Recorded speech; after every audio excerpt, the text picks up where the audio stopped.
If you pay attention, every idea in your head has its own lifespan. A small study shows that, on average, an idea stays hot for about 72 hours before the brain begins to cool down. After that point, if you don't act on it, the chance you'll ever return to execute it is almost zero. In other words, every time you tell yourself, "I'll do it tomorrow," you've already taken away 90% of the chance for that idea to become reality.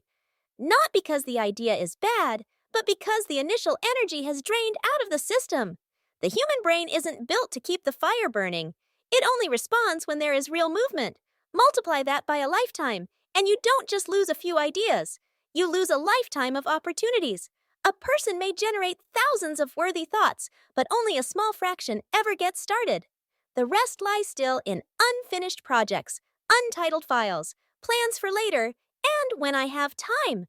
Procrastination quietly steals the most precious thing, the energy to act. If we compare a person to a system, procrastination is the process of internal erosion. Each time you delay, your ability to start wears down a little. At first, it's just a few minutes, then a few days, a few months, a few years. At some point, the problem is no longer what you're busy with. It's that you no longer know how to begin. The scariest part of procrastination isn't losing opportunities, but losing the desire to do anything. Procrastination isn't just an issue of willpower, it's an issue of belief. Every time you delay, you send yourself a message: "I'm not capable enough." When that message is repeated long enough, it becomes the truth.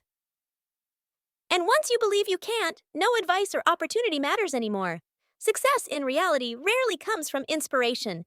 It comes from the inertia of action.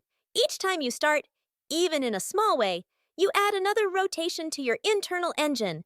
Conversely, each time you procrastinate, you shut down a gear until the whole system stops while you still think you're preparing.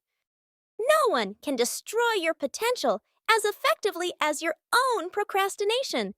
It doesn't arrive like a sudden fall. It takes away tiny pieces of your motivation until there's nothing left worth starting. If there's something on your mind today, don't wait.